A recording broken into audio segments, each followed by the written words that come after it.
The evening fog descended upon the street like a whispered accusation, curling itself around iron railings and polished carriage doors, as though determined to obscure the fragile dignity of those who passed beneath it.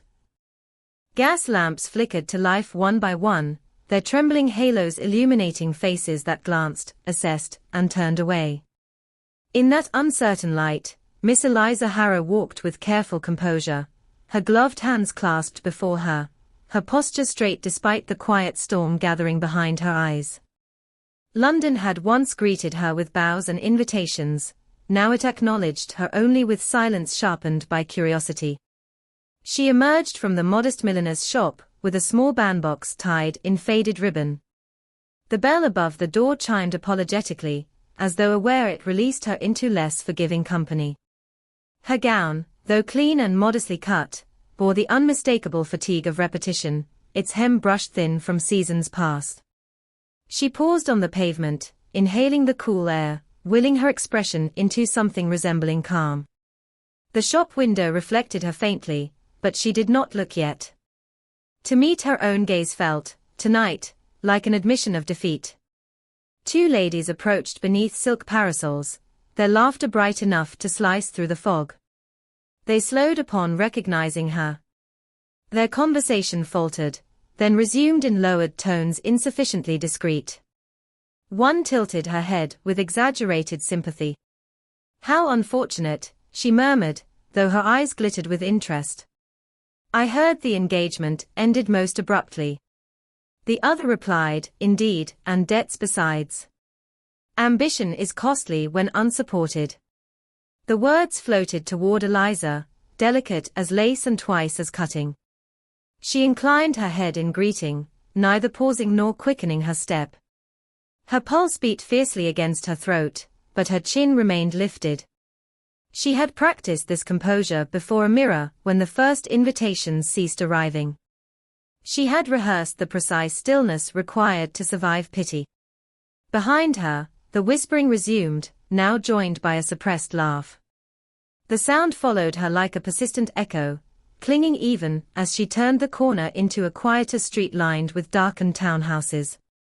Rain began without warning, fine as breath, dotting the cobblestones and darkening the shoulders of her cloak. She did not open her umbrella. Instead, she walked more slowly, as though the gentle fall might wash away the day's humiliation.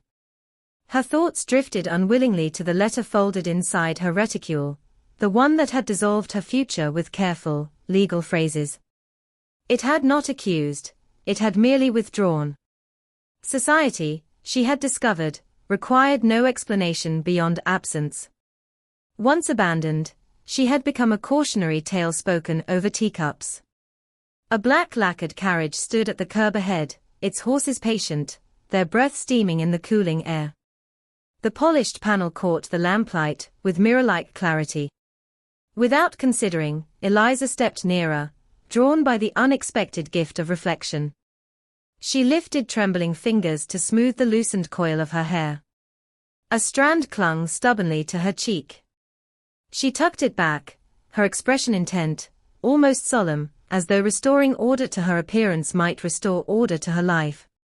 "You must not appear broken," she whispered, the words barely audible. "Not today." The reflection showed her pale but resolute. She adjusted the ribbon at her throat, straightened her shoulders, and breathed deeply.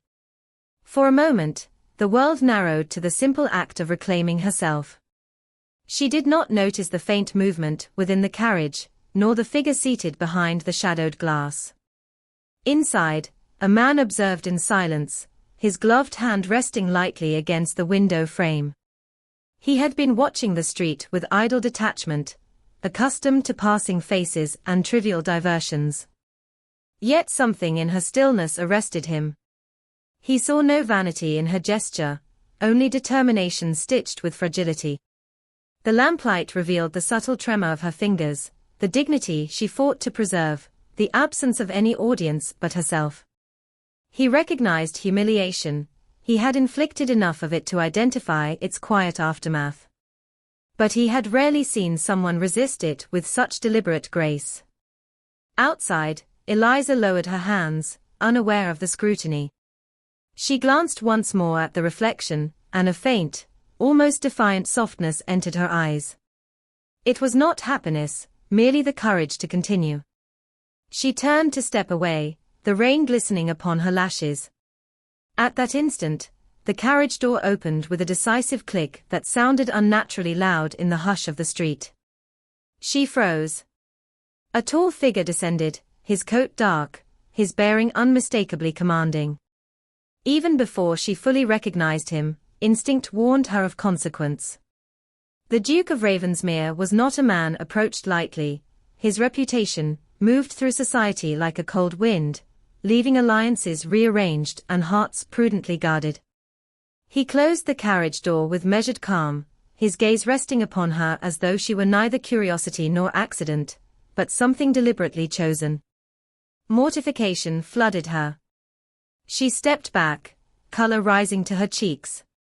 "Sir, I beg your pardon. I did not realize." "Madam," he interrupted gently, his voice low yet resonant, "you restore the mirror more than it flatters you." The words, unexpected and composed, hung between them. She stared, uncertain whether she had been complimented or quietly studied. The rain intensified, blurring the lamplight into halos around them. She felt, with sudden clarity, that the fragile dignity she had just reclaimed now balanced upon a stranger's observation. He extended a gloved hand slightly, not touching, merely offering presence. She could not yet decide whether it promised rescue or danger. Behind them, the horses shifted, and somewhere distant a carriage rattled past, indifferent to the stillness that had formed. Eliza drew a breath, aware that whatever she said next might alter the course of her carefully contained life, and for the first time since her disgrace, hope and fear arrived together, indistinguishable. He withdrew his hand before she could decide whether to accept it, as though aware that even the suggestion of assistance might compromise her already precarious dignity. The rain softened, leaving a sheen upon the carriage panel that still held the faint echo of her reflection. Miss Eliza Harrow inclined her head, determined to retreat before curiosity deepened into conversation. "You are very kind, Your Grace," she said carefully, the title emerging almost reluctantly. "But I fear I have detained you." "You have done nothing of the sort," he replied, studying her with an attentiveness that felt less like inspection and more like recognition. "The street offered little of interest until you arrived."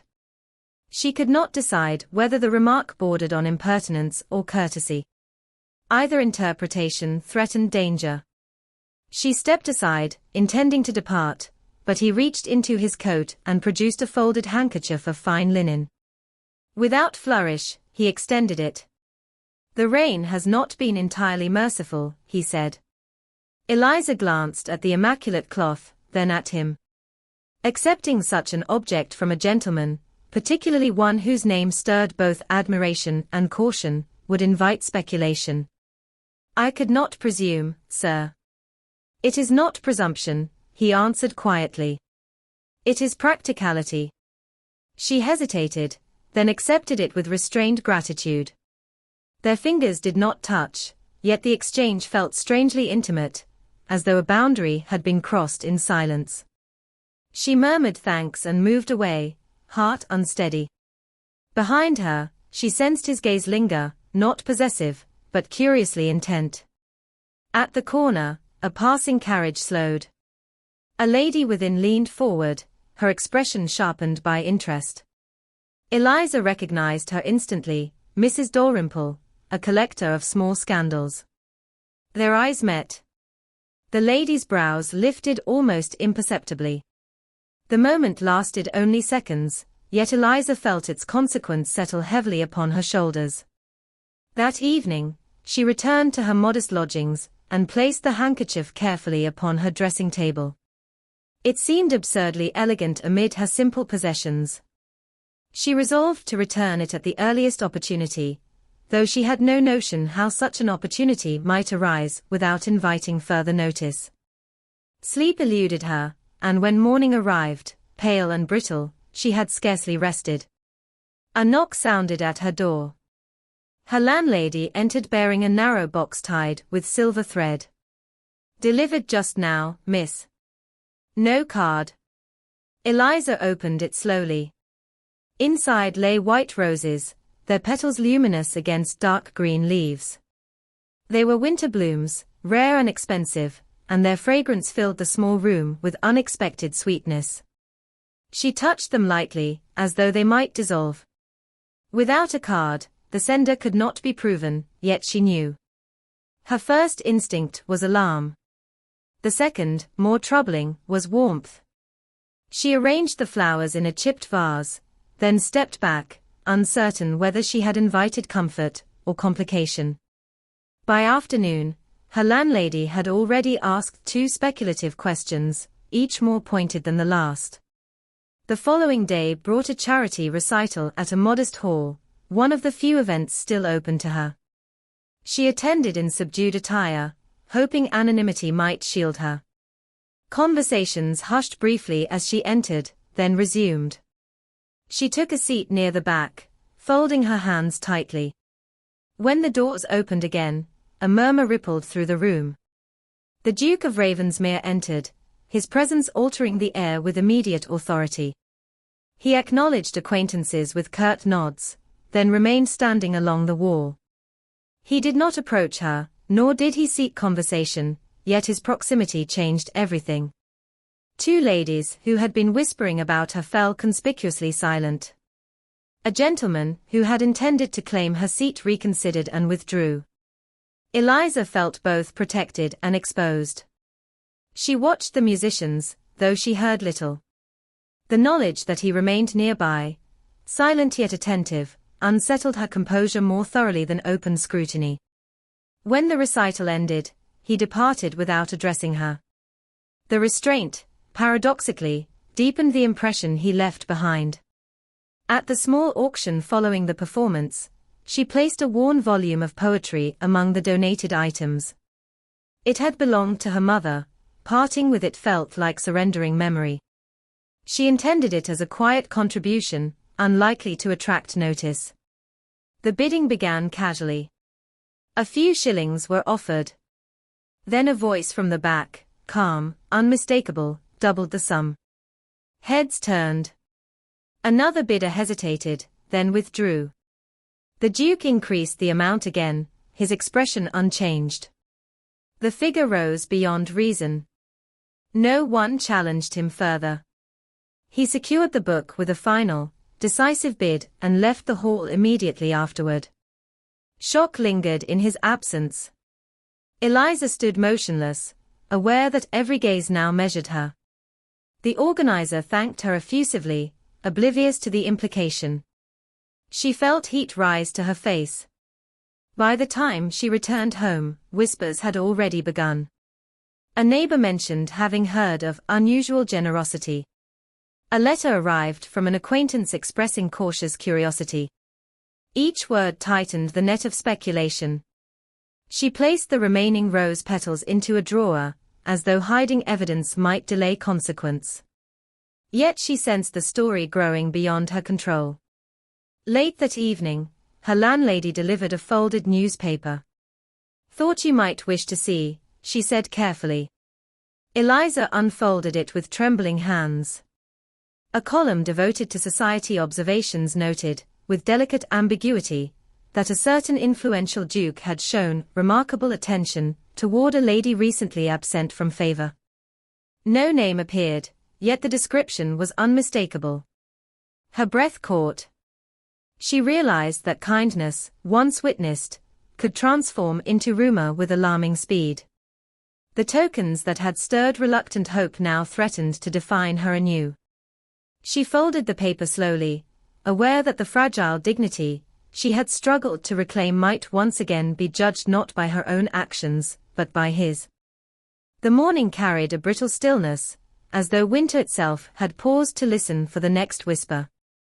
Eliza Harrow chose the botanical gardens precisely because they lay beyond fashionable promenades, enclosed by iron gates that discouraged idle curiosity. Frost silvered the gravel paths, and the glasshouse panes breathed faint clouds into the pale air. Within that fragile sanctuary, she hoped the rumors might lose their urgency. She walked slowly between dormant beds, her cloak drawn close. The roses, pruned for the season, appeared skeletal, their thorns exposed without apology. She admired them for that honesty. They did not pretend to bloom when stripped of advantage.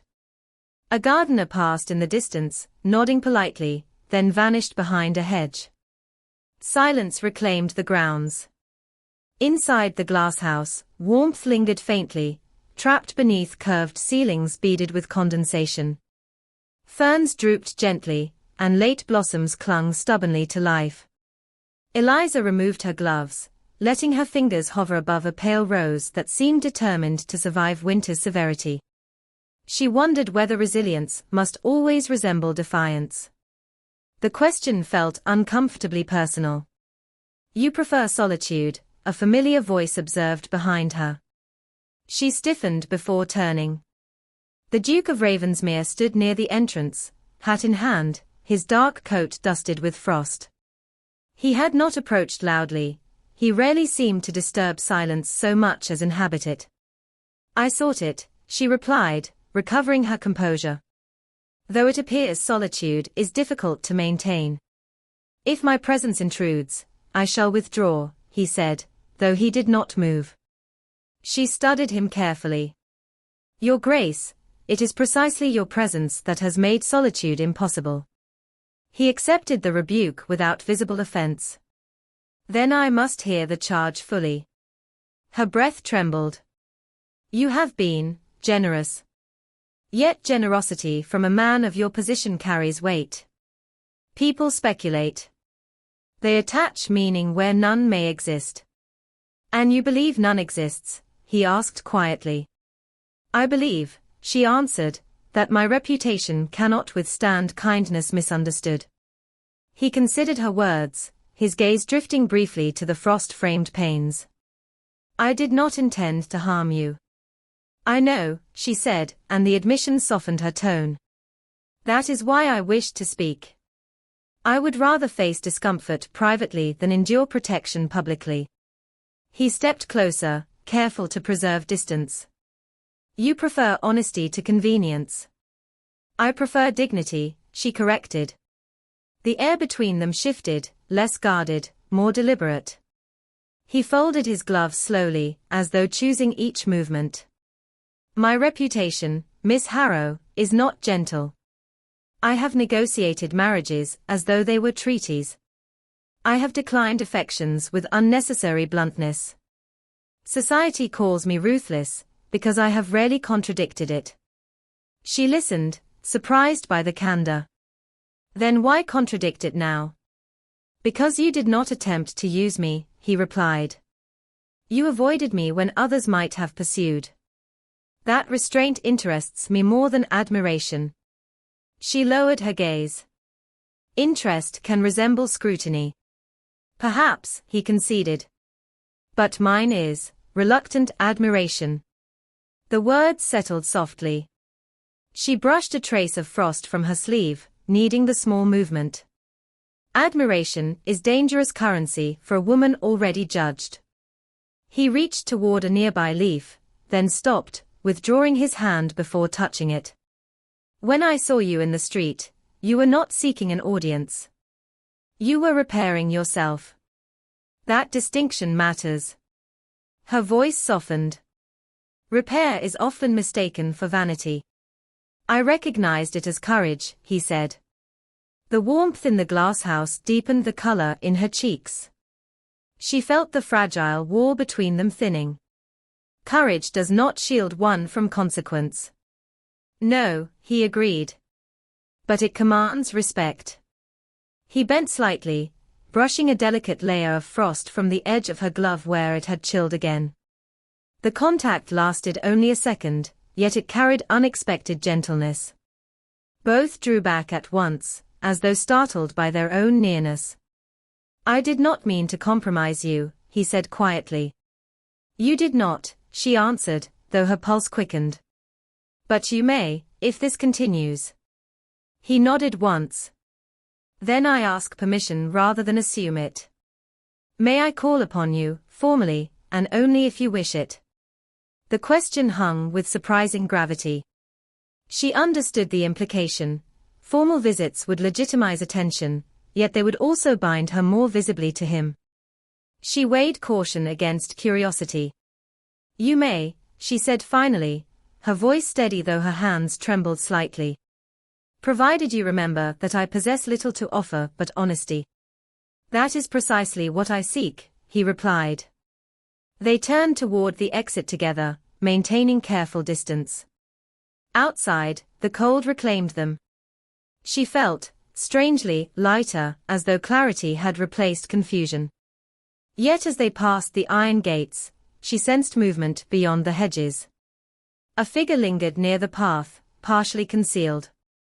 Eliza recognized the outline of a familiar bonnet, Mrs. Dalrymple again, her posture unmistakably attentive. The lady stepped aside with exaggerated innocence, but her eyes glittered. Eliza's stomach tightened. She understood immediately that privacy had been an illusion. The conversation meant to restore dignity might instead feed speculation. She glanced at the Duke, uncertain whether he had noticed. He followed her gaze, then looked back at her with composed calm. It seems, he murmured, that even closed gates do not silence curiosity. She drew a breath, aware that the fragile understanding between them had already entered public narrative. As they parted at the corner, she realized that permission granted in quiet sincerity might soon be interpreted as ambition. Behind her, Mrs. Dalrymple's footsteps echoed lightly, and Eliza sensed that the confession shared in warmth had already begun to cool beneath the sharp breath of gossip. The ballroom glittered with a brilliance that felt almost accusatory, as though every chandelier had been lit to expose secrets rather than celebrate them. Crystal prisms scattered light across polished floors, and the orchestra's opening strains rose with elegant confidence. Eliza Harrow paused at the threshold, her gloved fingers tightening around her fan. She had debated attending until the final moment, yet absence, she knew, might be interpreted as guilt. Presence, however, demanded courage she was not certain she possessed. Her gown, a muted shade of dove grey, carried no extravagance, yet its simplicity lent her a quiet dignity. Conversations softened when she entered, then resumed with careful restraint. She recognized familiar faces turning away, the subtle choreography of avoidance practiced by those who feared association. The air smelled faintly of lilies and candle wax, and beneath it lingered the sharper scent of judgment. She moved along the wall, nodding politely. A cluster of ladies near the musicians paused their conversation as she approached. One of them, Lady Brentwood, inclined her head with exaggerated courtesy. Miss Harrow, how delightful to see you recovered from recent excitement. I assure you, my recovery required little effort, Eliza replied evenly. Indeed. Lady Brentwood's smile sharpened. One hears that admiration from certain quarters has proven restorative. Eliza felt the implication settle like frost. Rumor is often more inventive than truth. Quite, the lady murmured, turning away as though satisfied. The exchange, brief yet pointed, left Eliza acutely aware of watching eyes. She drew a steadying breath and fixed her attention upon the dancers. The orchestra shifted into a waltz. Couples glided forward, silk whispering against silk. Eliza remained unclaimed, her solitude conspicuous. She sensed that invitations withheld were deliberate, not accidental. A gentleman approached, hesitated, then diverted his path. The message required no explanation. A murmur stirred near the entrance. She did not look immediately, yet the atmosphere altered unmistakably. The Duke of Ravensmere had arrived. He stood beneath the chandeliers with composed authority, acknowledging greetings with restrained courtesy. His gaze moved once across the room, then settled upon her.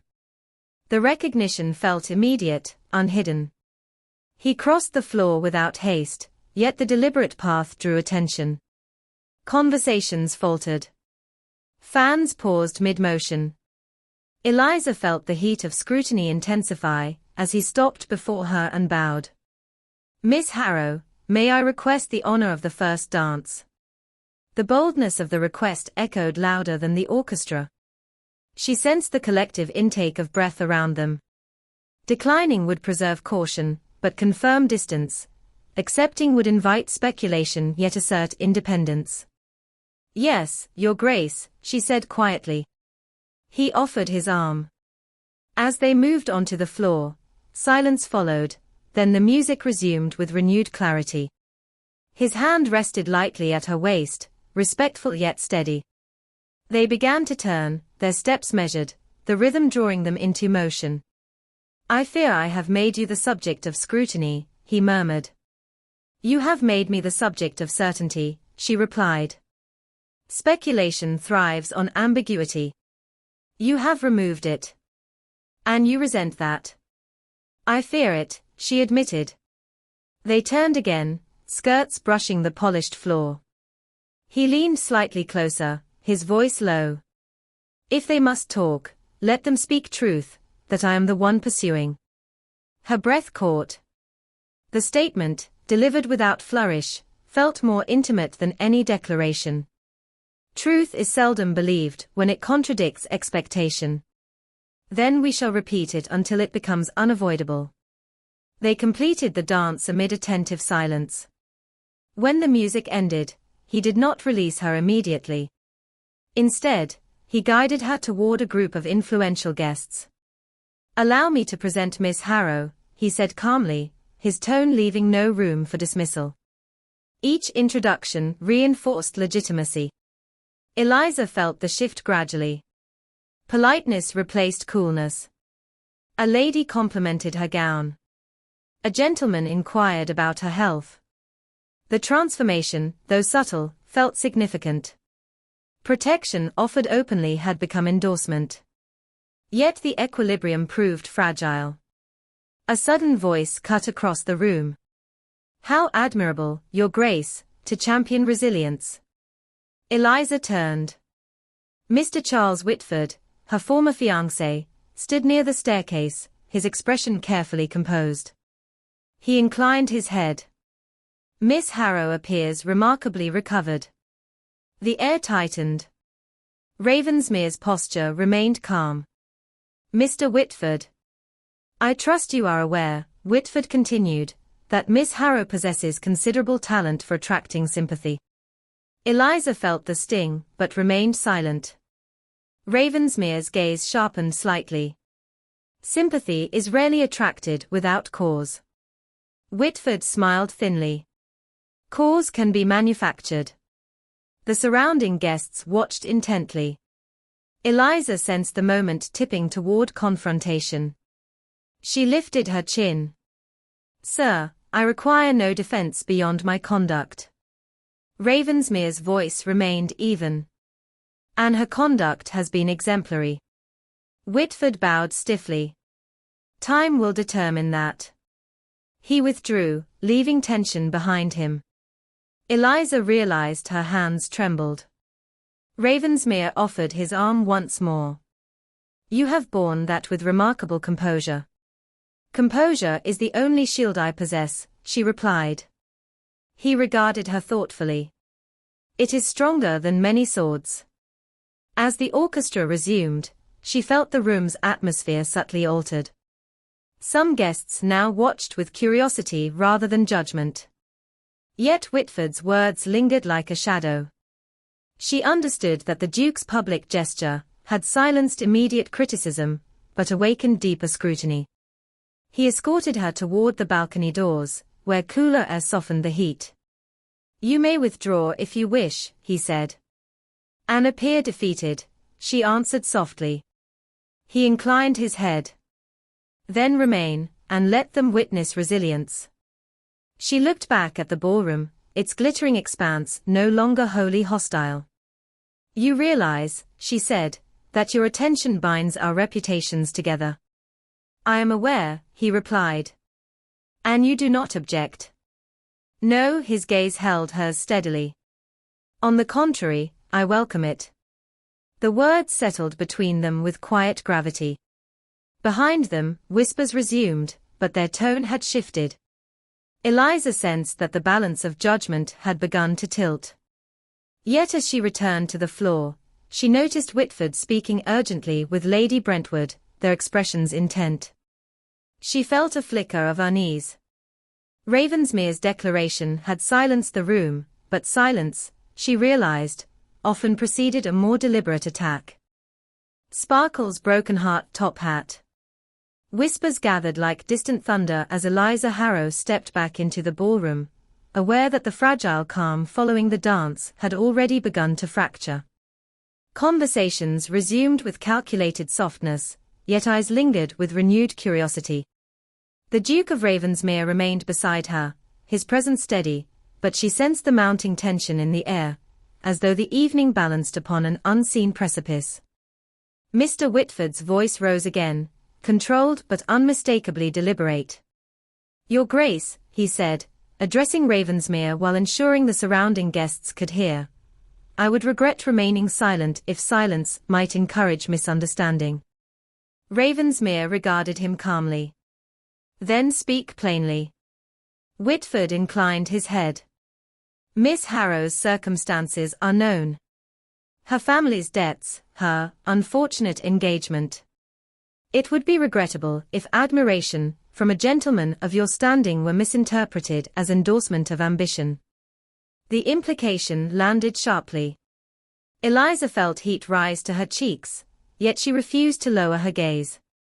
The room hushed.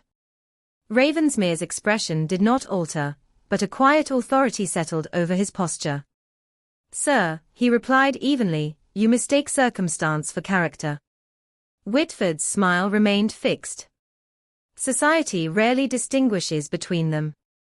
Eliza stepped forward before Ravensmere could answer. "Society may judge as it pleases," she said, her voice steady, "but I have never pursued advantage at the expense of honesty. I will not begin tonight." Her composure surprised even herself. Murmurs rippled. Whitford hesitated, momentarily deprived of momentum. Ravensmere's gaze rested on her with unmistakable admiration. "You see," he said quietly, though the words carried, "she requires no defender. Yet I offer one nonetheless." He turned fully toward Whitford. "Your concern is noted, but misplaced. Miss Harrow's dignity has endured far more than idle speculation. I have observed it closely." Whitford bowed stiffly. "Observation is not proof." "No," Ravensmere agreed, "but conviction is." He paused, then continued with deliberate clarity. "Sir, you mistake her silence for weakness. I recognize it as strength, the very quality for which I intend to ask her hand." Gasps swept the room. Eliza felt the world narrow to the sound of her own heartbeat. She turned toward him, searching his face for uncertainty, yet found only calm resolve. Whitford's composure faltered, color draining from his features. "You cannot be serious," he said sharply. "I am entirely serious," Ravensmere replied. "And entirely certain."